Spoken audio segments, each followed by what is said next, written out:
Something I've been feeling. Javari.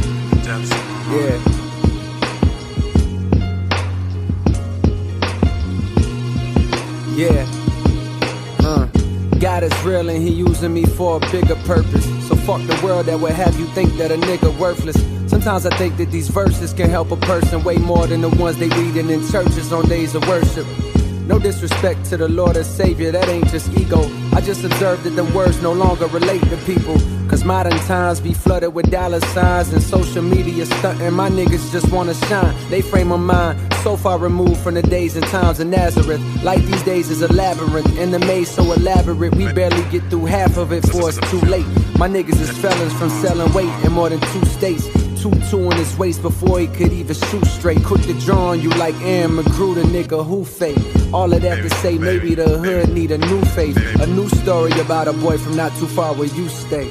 Want you to fly, want you to fly, want you to fly, want you to fly, here we go.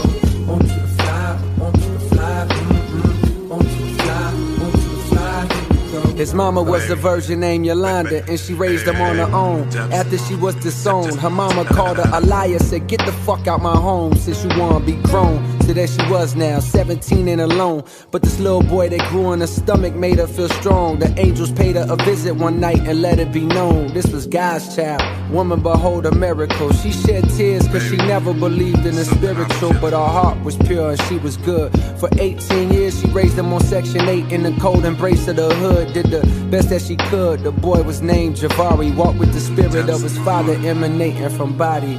Want you to fly, want you to fly, want you to fly, want you to fly, here we go. Want you to fly, want you to fly, want you to fly, want you to fly, here we go. Back in the hood, look at Lil Vari preach. His words were full of spirit, his truth that would always reach. He laid his hands on Toya when niggas called her a freak and told her that God loved her no matter who she let be. But being promiscuous is a sign that there's something deep that troubles her soul. The day she lets it go, she'll find peace. She broke down admitting her stepfather had touched her for years. She kept it secret for fear of her mother's grief. Now the bitterness she feels for that nigga is at a peak. And a lack of self-esteem is the reason that she would sleep with anybody and not think twice. Javari spoke calmly, instructing her to forgive her stepfather. Though he was wrong, he was sick, afflicted by evil. But the power to switch how you feel about people who hurt you is truly a gift. The thing that can make you rich or keep you down in the ditch. If you refuse to let go of the ground, then how can you lift into the sky where you belong with the Most High? Now wipe those tears from your eyes. My father wants you to fly. Want you to fly, want you to fly, want you to fly, want you to fly, here we go. Want you to fly, want you to fly, want you to fly, want you to fly, here we go.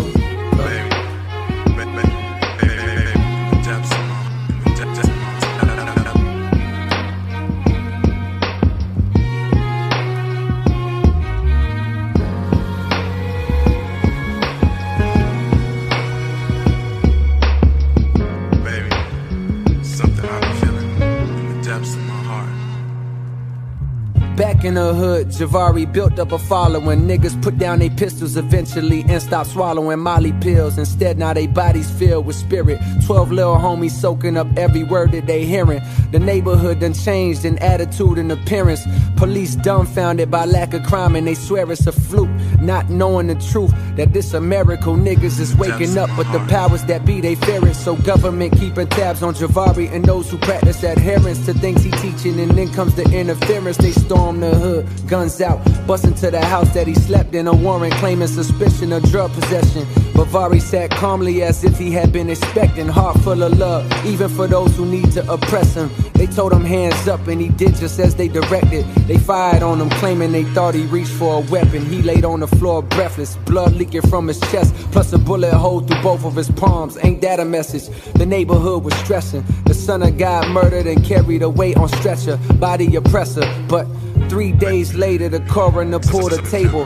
And what happened next is like something you see on cable or hear in a fable. He was suddenly able to open his eyes. Look at him rise. The coroner was surprised.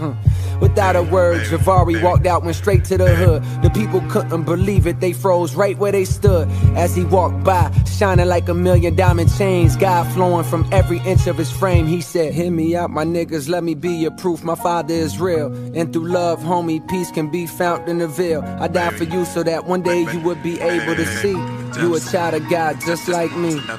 Hear me out, my niggas, let me be your proof. My father is real, and through love, homie, peace can be found in the veil. I died for you so that one day you would be able to see you a child of God just like me.